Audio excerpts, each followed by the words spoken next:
What's going on, Academy? So, talking along the lines of muscle building nutrition as opposed to losing fats or weight loss nutrition.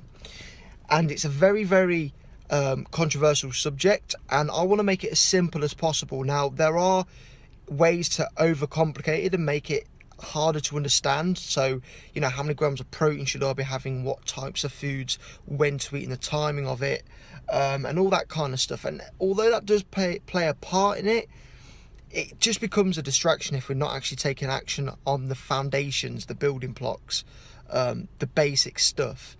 So if we're wanting to build muscle, guys, let's say we want to build lean muscle mass, we want to actually enhance and grow the muscle, that's not going to come from anywhere.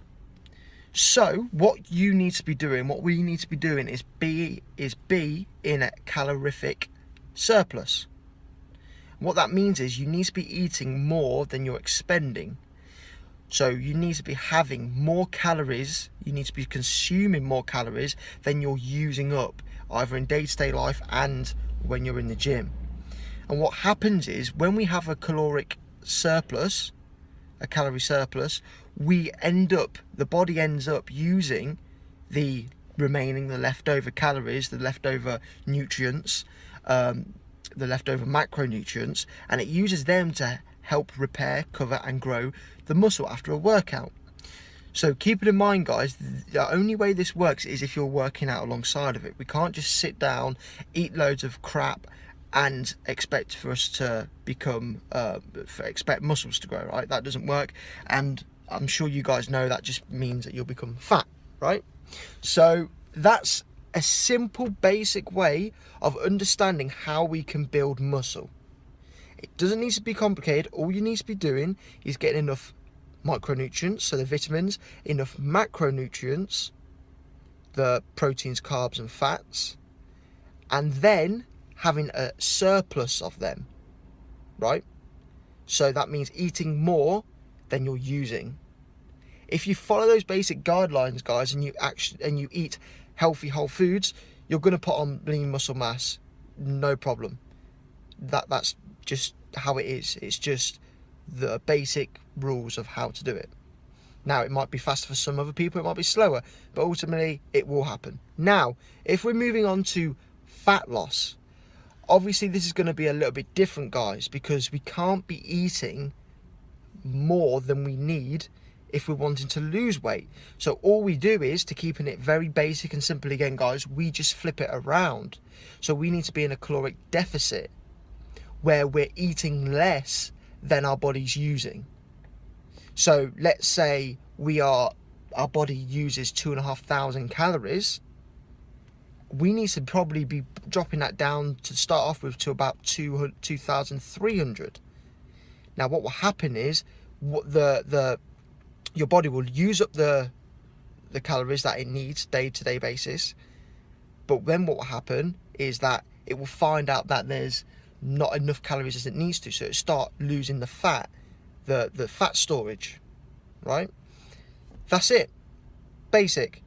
If you keep on with track with that, guys, and you stick to the rules, as well as exercising and eating healthy foods, getting your micronutrients, your macronutrients in, you will lose weight. And slowly but surely, you can drop the carbs down slower, more and more, till you get about around to, 2,000, 1,900, depending on the weight of you, depending on how much you want to lose. You still want to maintain a healthy caloric intake, but ultimately, guys, it's that simple and that easy. Now, I will tell you the number one reason why people don't stick to that, why people don't stick to the foundations, that stick to the strategy. It's because that they do not see the results they want in the short frame of time that they expected. So what happens is people take it to the extreme. They start to do one of those two strategies, either gaining muscle or losing fat, but they'll take it to the extreme because they'll think that if I drop my calories even more, I will lose more weight. Or if I eat a lot more, then I'm going to gain more muscle. And in fact, it has quite the opposite effect to it. It has quite the opposite role to it. you'll end up storing more fat if you drop your calories too low, and you'll end up putting more fat on if you increase your calories too much. The same with training, you'll probably end up overtraining or undertraining. So guys, even though you're not seeing the results that you want to, stick with the strategy, because it will happen. Even though it's probably a slower process than you guys normally or used to think, it will happen. It's just the consistency and that the habits that you have ingrained that will keep you going, that will eventually you will eventually see the results that you want to. So guys, that's basically it. Real simple, dead easy to follow. Don't overcomplicate it. Just stick to the strategy and start and let it play out. If you have any more questions, just comment it down below. I'll answer them. Again, I hope this helps. Just keep on watching it. Watching it. Remember guys, it's mind first and then fitness second. Train smart, eat smart, and the rest will follow. Have a great day, and I'll speak to you soon. Peace.